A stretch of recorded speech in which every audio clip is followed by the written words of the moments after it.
Assalamualaikum warahmatullahi wabarakatuh. Di sini kami akan menjelaskan tentang sektor ekonomi kreatif Indonesia.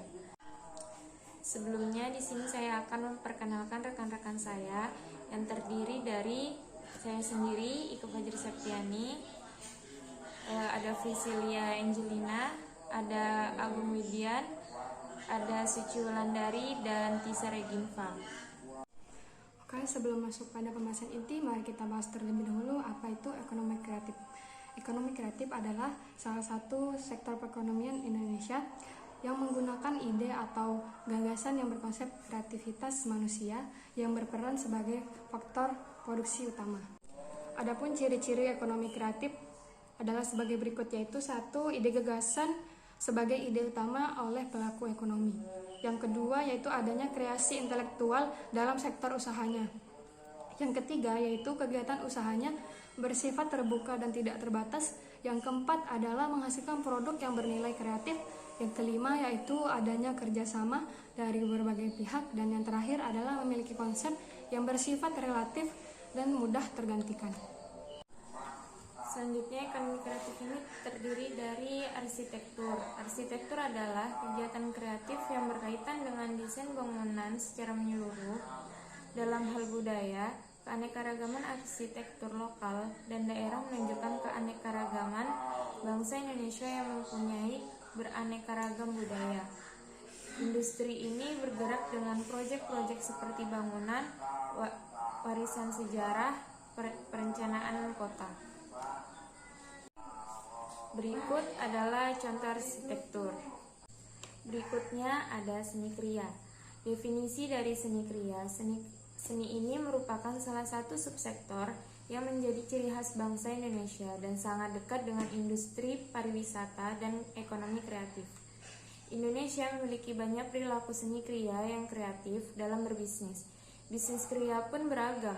Produk kriya Indonesia terkenal dengan konsep handmade-nya dan memanfaatkan hal tersebut sebagai nilai tambah sehingga bisa dipasarkan dengan harga yang lebih tinggi. Nilai ekonomi seni kriya. Seni kriya pernah menjadi perangkat simbol status seseorang.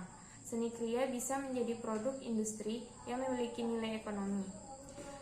Dan seni kriya juga berfungsi sebagai pemenuh kebutuhan material maupun spiritual. Seni kriya menjadi salah satu bidang yang banyak digarap oleh kriyawan untuk memenuhi kebutuhan desain kerajinan pada era global. Berikut terdapat contoh-contoh dari seni kriya. Selanjutnya ada film, animasi, dan video. Subsektor ini memiliki potensi yang bisa dikembangkan menjadi lebih baik. Minimnya SDM yang benar-benar mempunyai keahlian di bidang tersebut sehingga pilihan untuk memperoleh tim dari sutradara, penulis skenario, kru, dan pemain film sangat terbatas. Menteri Pariwisata dan Ekonomi Kreatif, Menparekraf. Berikut adalah contoh-contoh dari film, animasi, dan video. Saya akan membahas salah satu subsektor perekonomian kreatif yang ada di Indonesia. Salah satunya adalah subsektor bagian kuliner. Kuliner ini merupakan bisnis atau usaha yang bergerak di bidang makanan.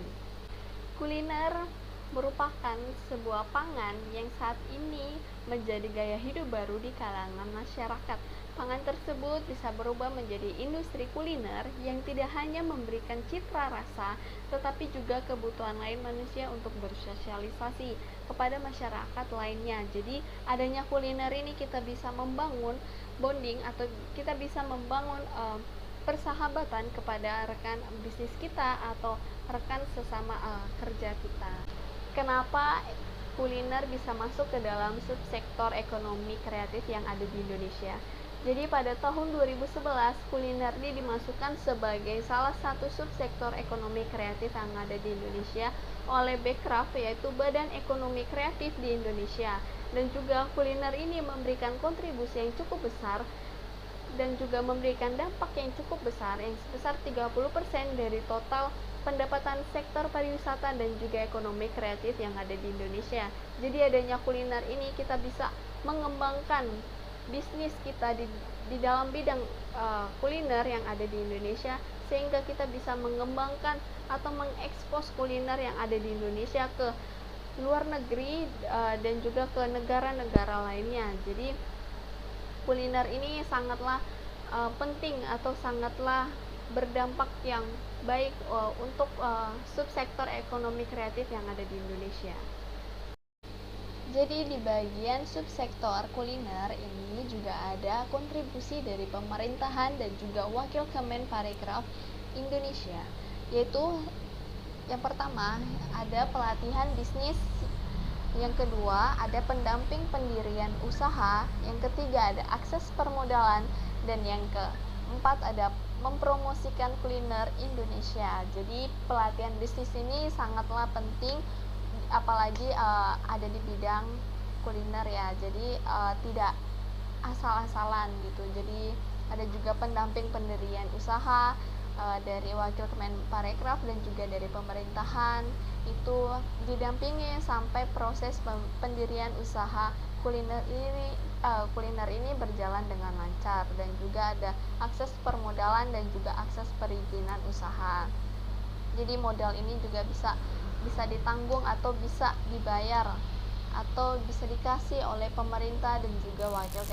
Nah, jadi ini merupakan suatu contoh-contoh makanan yang ada di bagian subsektor kuliner, yaitu ada kroffel, ada keripik, singkong pedas, ada martabak Nutella, dan juga ada junk food yang lainnya. Jadi ini merupakan salah satu contoh yang saat ini diminati oleh banyak orang dan diminati oleh masyarakat luas gitu ya. Jadi apalagi martabak ini juga dan juga kroffel ini juga di negara lain juga ada makanan atau kuliner tersebut gitu. Jadi bagian subsektor kuliner ini juga bukan hanya menyajikan citra rasa yang enak dan juga bukan hanya menyajikan makanan dalam bentuk apapun, tetapi juga di bagian subsektor kuliner ini menyajikan presentasi yang terbaik gitu, presentasi yang bagus, yang menarik, sehingga masyarakat ini dan juga orang-orang ini bisa tertarik dan bisa membeli hasil dari bisnis kalian. Jadi seperti itu di bagian subsektor kuliner. Subsektor ekonomi kreatif Indonesia juga ada desain interior. Desain interior merupakan salah satu cabang seni rupa dan juga desain yang terfokus pada perancangan ruang dan juga berbagai elemen-elemen yang ada di dalam suatu ruangan. Jadi desain interior ini juga mendesain atau merancangkan dan juga menata letakkan berbagai elemen yang ada di dalam suatu ruangan tersebut sehingga tertata dengan baik dan juga sehingga terlihat dengan bagus untuk dipandang oleh orang lain. Ya, jadi tujuan dari desain interior ini itu apa sih? Yaitu memperkaya nilai estetika yang ada di dalam suatu ruangan atau di dalam suatu bangunan, dan juga memperbaiki fungsi dan juga menyusun berbagai bagian yang secara teratur. Jadi adanya desain interior ini bisa membuat ruangan atau sebuah bangunan ini terlihat secara rapi dan juga tertata. Jadi ada beberapa contoh desain interior, yaitu desain interior minimalis modern, yaitu perpaduan yang sangat simple tetapi elegan gitu, dari perpaduan warna, dari perpaduan barang-barang yang elemen-elemen yang digunakan dalam suatu ruangan atau dalam satu bangunan ini, yaitu lebih ke simple dan juga memiliki nilai estetika yang begitu oke. Dan juga ada desain interior rustic. Jadi desain interior ini yaitu memiliki atau mempunyai desain yang bisa dibilang yaitu desain yang alami gitu ya, karena digunakan atau memakai bahan-bahan alami gitu, seperti kayu, terus itu seperti batu, logam dan sebagainya. Jadi desain ini tuh kesannya itu lebih alami dan juga material yang dipakai itu tidak dihaluskan gitu. Jadi seakan-akan ya kayak gitu aja gitu. Terus desain interior industrial. Jadi desain interior industrial ini memakai bahan atau memakai barang-barang industri ya, pakai barang-barang industri. Terus itu memiliki gaya yang gaya pabrikan gitu. Jadi kalau yang suka oleh desain interior industri ini, dia memakai bahan yang seperti baja-baja atau seperti besi-besi. Ini tuh bisa membuat nilai estetika dalam desain tersebut ini tuh lebih menonjol atau lebih bagus gitu. Terus itu ada desain interior vintage. Jadi desain interior vintage ini tuh lebih ke desainnya itu lebih ke kayu-kayu, terus itu lebih ke klasik-klasik, dan juga cenderung ke barang-barang yang lebih ke yang antik-antik gitu. Jadi yang mana yang kalian suka antara desain-desain ini, itu bisa dipakai dalam bidang usaha kita atau dalam bidang bisnis kita, seperti bidang coffee shop, di rumah kita ataupun lainnya gitu. Jadi pilihlah desain yang menurut kalian itu cocok untuk digunakan dalam bisnis kalian gitu, sehingga desain interior ini masuk ke dalam subsektor perekonomian kreatif ini karena ada nilai kreativitas yang ditunjukkan, sehingga nilai kreativitas ini bisa bermanfaat bagi orang yang melihatnya tersebut.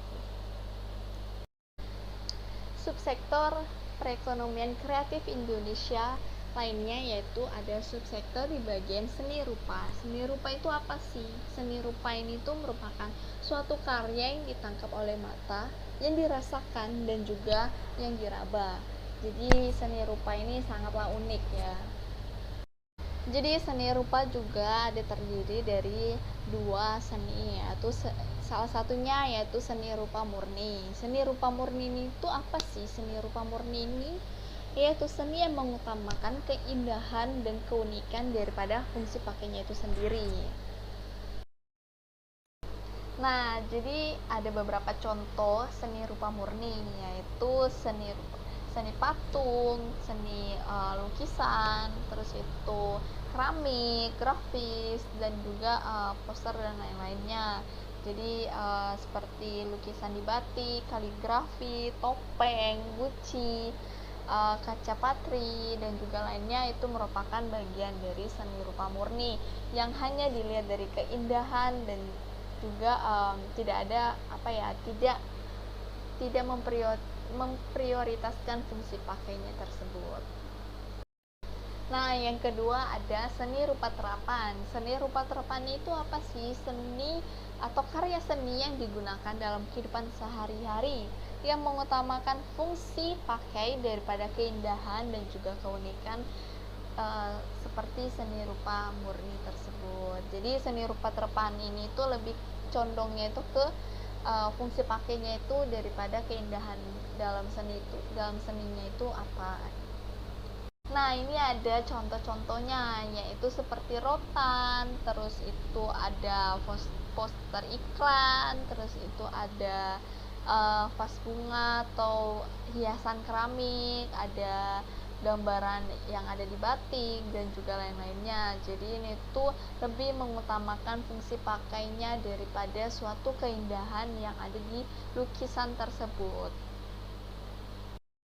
Lalu berikutnya ada subsektor di bagian seni pertunjukan. Jadi seni pertunjukan ini juga merupakan suatu subsektor ekonomi kreatif yang ada di Indonesia. Jadi seni pertunjukan ini tuh adalah aksi individu atau sebuah kelompok yang di tempat atau waktu yang bersamaan atau waktu tertentu untuk menunjukkan suatu performance-nya mereka gitu. Jadi seni pertunjukan ini juga sangatlah unik ya, dan juga sangatlah kreatif yang ada di Indonesia. Jadi seni pertunjukan ini juga merupakan suatu seni yang sangat diminati atau sangat disukai oleh banyak orang, apalagi oleh orang luar negeri. Nah, ini merupakan salah satu contoh dari subsektor di bagian seni pertunjukan, yaitu ada seni tari kuda lumping, ada reog, dan juga ada tari kecak, dan lain-lain, dan masih banyak lainnya, seni-seni tari dan seni pertunjukan lainnya. Jadi, salah satu seni pertunjukan ini yaitu tergolong lebih terkenal atau lebih terpopuler di kalangan seni-seni yang ada di dunia ini ya. Jadi seni pertunjukan yang ada di Indonesia ini bukan hanya bagus dan indah dipandang, tetapi juga memiliki unsur yang unik untuk disukai oleh masyarakat luas, masyarakat di Indonesia maupun masyarakat di luar negeri.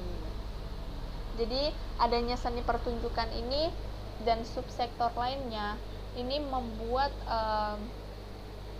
perekonomian yang ada di Indonesia ini itu semakin maju dan juga semakin kreatif gitu. Jadi subsektor ekonomi kreatif yang ada di Indonesia juga ini bisa tergolong lebih mencondongkan atau lebih mengenalkan Indonesia ini seperti apa gitu ke masyarakat luas atau ke mancanegara lainnya gitu.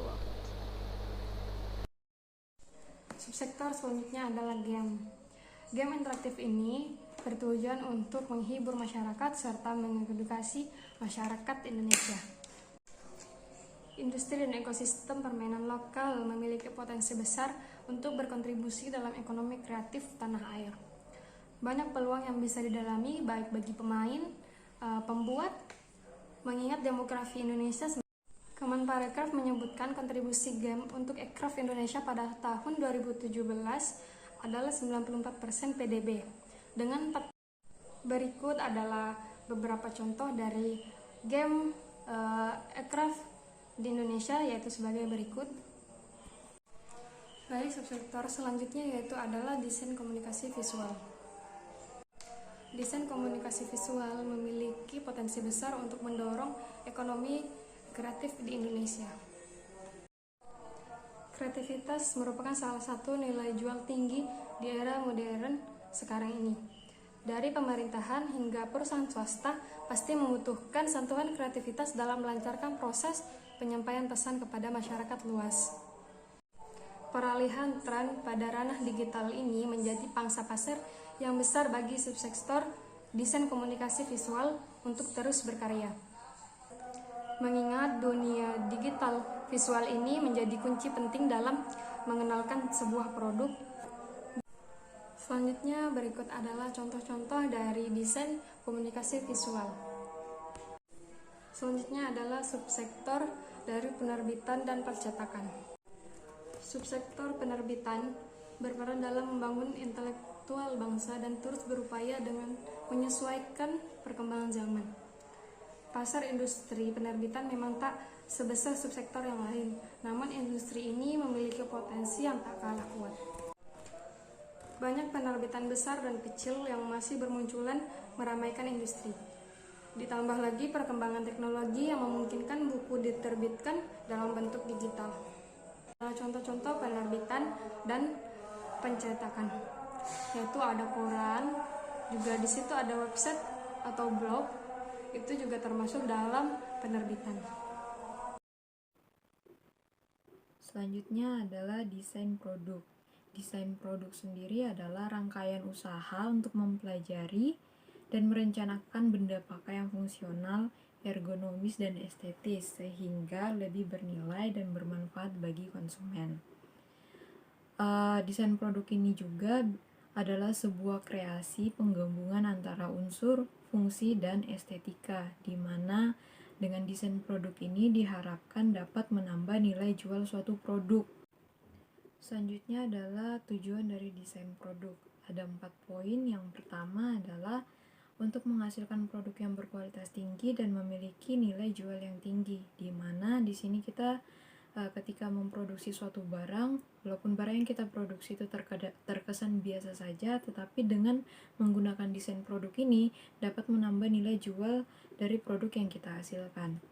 Yang kedua adalah untuk menghasilkan produk yang sesuai dengan kebutuhan konsumen, Dengan desain produk ini, kita dapat memberikan informasi lebih jelas, memberikan arahan lebih jelas mengenai produk yang kita gunakan, sehingga ketika konsumen ingin membeli barang yang kita hasilkan, mereka dapat dengan mudah mendapatkan informasi, mengerti produk apa yang sedang kita tawarkan. Dan yang ketiga adalah membuat produk seekonomis mungkin tanpa mengurangi nilai, kualitas, dan manfaat dari produk, yaitu dimana ketika kita mempunyai suatu produk tetap terlihat bagus, tetap terlihat menarik di kalangan masyarakat, tapi dengan biaya yang lebih murah, dengan tidak terlalu mengeluarkan biaya yang terlalu banyak. Selanjutnya adalah meningkatkan pangsa pasar dan mendapatkan segmen pasar baru pada suatu produk, yaitu dengan menggunakan desain produk ini kita tetap bisa bersaing di dunia pemasaran dengan menggunakan desain-desain produk yang sangat menarik Selanjutnya adalah contoh desain produk. Desain produk sendiri ada dua. Yang pertama adalah desain produk fisik dan yang kedua adalah desain produk digital. Teman-teman bisa lihat di layar di mana desain produk fisik tersebut yang pertama ada Coca-Cola, ada KFC, ada iPhone, ada Nike. Desain produk itu juga bertujuan sebagai identitas dari suatu produk, di mana ketika masyarakat atau orang lain melihat gambar apel sudah tergigit sebelah, orang-orang dengan mudah akan tahu oh itu adalah produk iPhone. Atau juga bisa ketika di masyarakat mereka melihat ada tanda checklist, berarti mereka dengan mudah juga akan mengetahui bahwa produk tersebut adalah produk dari Nike. Begitu pula dengan produk digital, teman-teman bisa lihat ada Tokopedia, ada Shopee, ada Mobile Legends, ada Android. Nah, begitu juga dengan produk digital, di mana ketika orang luar melihat ada lambang tas dengan berwarna orange, orang dengan mudah juga akan mengingat bahwa itu adalah lambang dari Shopee. Makanya itu sangat penting desain produk itu digunakan dalam suatu produksi.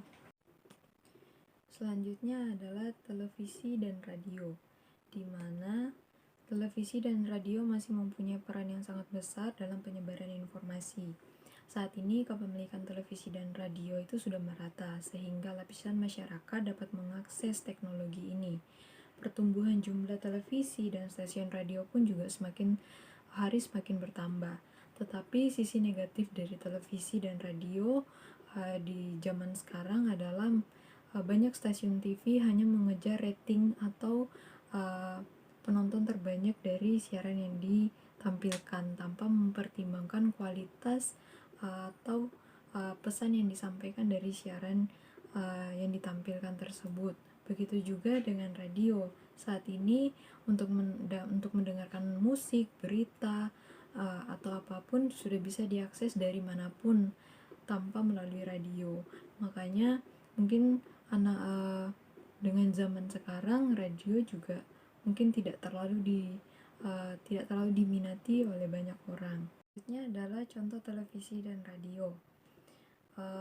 Di sini juga kami akan menampilkan beberapa siaran televisi dan siaran radio yang masih memberikan dampak yang baik bagi para penontonnya. Yang pertama adalah siaran TV dari On The Spot. Mungkin teman-teman sudah familiar dengan siaran TV ini, di mana siaran TV ini sangat bagus memberikan informasi yang mungkin belum kita ketahui sebelumnya, di mana siaran ini juga mereka mengkaji informasinya dengan kata-kata yang lebih mudah kita mengerti, serta menampilkan tampilan-tampilan yang menarik, sehingga ketika kita menonton siaran ini, kita dengan mudah menangkap pesan atau informasi yang ingin disampaikan dari siaran TV ini. Yang kedua, teman-teman juga mungkin waktu kecil sudah pernah nonton siaran TV Si Bocah Petualang, Si Bolang Si Bocah Petualang, di mana siaran TV ini sangat bagus, sangat dekat dengan kegiatan anak-anak pada umumnya, di mana mereka bisa bermain tetapi mereka tetap bisa belajar. mendapatkan pengalaman, tetapi juga bisa mendapatkan informasi-informasi penting dari siaran ini. Selanjutnya juga ada di siaran radio, di mana ada Jack 101 FM. Siaran radio ini juga sampai saat ini masih eksis di Jakarta, karena siaran radio ini masih tetap memberikan update-update yang lucu, yang menarik, sehingga masih banyak kalangan-kalangan muda yang mau mendengarkan siaran radio ini. Bahkan mereka sampai mengirimkan request atau mengirimkan curhatan-curhatan melalui stasiun radio ini, serta stasiun radio ini juga sering mengundang artis-artis untuk tampil secara live di stasiun radio ini. Yang kedua adalah Female Radio 97.9 FM. Nah, seperti namanya, stasiun radio ini berfokus pada wanita, di mana stasiun radio ini membahas tentang semua tentang kebutuhan wanita, tentang penyakit, tentang skincare, tentang apa yang sedang dialami para wanita zaman sekarang. Bahkan stasiun radio ini juga menjadi langganan bagi para wanita untuk curhat mengenai masalah kehidupan mereka. Selanjutnya adalah periklanan. Adalah segala bentuk penyajian dan promosi ide, barang atau jasa secara non-personal oleh suatu media tertentu yang memerlukan pembayaran. Periklanan juga adalah salah satu sektor ekonomi kreatif yang menggunakan kreativitas dan pengetahuan untuk menciptakan suatu karya yang bisa meningkatkan ketertarikan masyarakat mengenai suatu hal. Industri periklanan ini paling sering digunakan untuk mempromosikan suatu barang atau jasa. Selanjutnya adalah tujuan dan fungsi periklanan. Di sini yang pertama adalah memberikan informasi. Melalui periklanan, kita dapat dengan mudah memberikan informasi, manfaat, tujuan dari produk yang sedang kita hasilkan. Yang kedua adalah mempersuasi. Melalui periklanan, kita dapat mempengaruhi seseorang atau konsumen untuk membeli produk, sehingga mereka akan merasa penasaran produk apa sih yang sedang kita tawarkan. Yang ketiga adalah mengingatkan. Melalui periklanan ini juga kita dapat mengingatkan para konsumen tentang keberadaan produk yang sedang kita tawarkan. Dan yang keempat adalah memberikan nilai tambah. Dengan melalui periklanan ini kita dapat memberikan image atau persepsi yang baik kepada konsumen. Oke, baik, selanjutnya adalah contoh periklanan. Teman-teman bisa lihat di layar, mungkin teman-teman sudah familiar dengan salah satu iklan yang ada di TV, yaitu iklan Oreo, di mana Afika sebagai model dari Oreo ini. Dimana dengan slogan diputar, dijilat, lalu dicelupin. Maka dengan iklan ini, apalagi menggunakan model Afika yang mungkin saat itu masih lucu, menggemaskan, kita dengan mudah dan akan dengan mudah mengingat, dengan mudah tahu bahwa ini adalah iklan Oreo. Yang kedua adalah teman-teman bisa mungkin sudah sering melihat di pinggir jalan atau dimanapun ada baliho besar yang juga digunakan sebagai media periklanan, dengan tujuannya mungkin teman-teman ketika berada di jalan atau dimanapun melihat gambar yang besar akan mengingat atau akan sadar, ternyata ada produk ini berada di dekat atau sekitar area baliho yang sedang dipasang. Lalu selanjutnya adalah teman-teman bisa lihat di sini adalah menggunakan aplikasi media sosial. Di sini saya menggunakan TikTok, di mana mungkin teman-teman sering ketika lagi scroll TikTok sering muncul iklan-iklan produk yang ditawarkan. Nah, ini juga salah satu contoh periklanan yang sangat bagus, sangat mudah diakses oleh para konsumen, di mana di tengah-tengah scroll TikTok, ketika melihat produk yang ditawarkan melalui media sosial, akan banyak menarik perhatian para konsumen. Selanjutnya adalah fotografi. Fotografi sendiri merupakan metode atau cara menghasilkan foto dari suatu objek atau subjek dari hasil pantulan cahaya yang mengenainya dan direkam melalui media kamera yang peka terhadap pencahayaan. Nah, di fotografi ini juga sangat tren atau banyak diminati oleh anak-anak muda di zaman sekarang, karena fotografi tidak hanya menggunakan kamera, tetapi sekarang sudah ada Android atau telepon genggam yang sudah dilengkapi dengan fitur kamera yang sangat bagus. Makanya fotografi ini bisa diakses atau dilakukan oleh banyak orang. Ini adalah contoh fotografi. Seperti yang sudah kita ketahui, fotografi di zaman sekarang sudah bukan sebuah hobi atau kegiatan biasa saja. Fotografi juga sudah dijadikan sebagai ladang bisnis. Nah, teman-teman bisa lihat di layar di mana online shop ini menawarkan jasa untuk mempotret atau memvideo sebuah produk dari toko-toko online perintis atau yang membutuhkan jasa foto.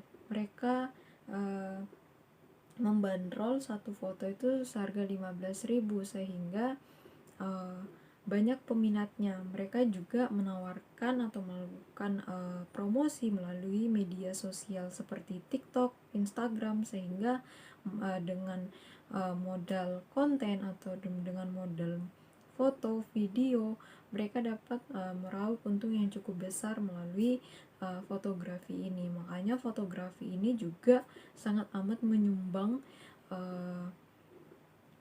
peran besar dalam ekonomi kreatif yang ada saat ini. Selanjutnya itu ada subsektor fashion. Jadi fashion itu adalah segala sesuatu yang dikenakan pada tubuh, baik dengan maksud melindungi tubuh maupun memperindah penampilan tubuh. Dan kalau untuk contoh-contoh fashion itu sendiri, di subsektor fashion itu ada pakaian dan baju, sepatu, topi, kalung dan gelang, tas dan juga celana. Dan itu merupakan berbagai contoh yang ada di subsektor ekonomi kreatif di bidang fashion. Selanjutnya ada subsektor musik. Jadi musik yaitu suatu suara yang disusun demikian rupa sehingga mengandung irama, lagu, dan keharmonisan, terutama dari suara yang dihasilkan dari alat-alat yang dapat menghasilkan irama. Kalau pengertian dari ekonomi kreatif musik itu dapat didefinisikan, musik itu dapat didefinisikan sebagai kegiatan atau usaha yang berkaitan dengan pendidikan, kreasi atau komposisi, rekaman, promosi, distribusi, penjualan, dan pertunjukan karya seni musik. Dan kalau untuk contohnya di subsektor ekonomi kreatif di bidang musik itu ada seni musik tradisional, seni musik modern, seni musik keroncong, musik klasik, musik jazz, musik gospel, dan juga musik funk. Selanjutnya ada di subsektor aplikasi. Di subsektor aplikasi ini ekonomi kreatifnya untuk pengertian aplikasinya sendiri adalah program yang dibuat oleh pemakai yang ditunjukkan untuk melakukan suatu tugas khusus. Dan kalau untuk pengertiannya di bidang ekonomi kreatif aplikasi itu adalah aplikasi yang tidak melulu dibuat dari negara luar. Sekarang sudah banyak aplikasi-aplikasi buatan lokal yang didukung kesadaran masyarakat terhadap penggunanya. Maka pembuat aplikasi memiliki peluang besar. Jadi buat kamu yang memiliki keterampilan di bidang aplikasi dapat memanfaatkan sebaik mungkin peluang di subsektor aplikasi ini. Selanjutnya juga ada contoh dari ekonomi kreatif di bidang aplikasi. Ya, kalau kita tahu sendiri aplikasi yang sudah dibuat oleh Indonesia itu ada Tokopedia, Gojek, dan juga Video yang merupakan brand atau aplikasi yang dibuat yang berasal dari Indonesia. Dan itu adalah di bidang subsektor ekonomi kreatif aplikasi.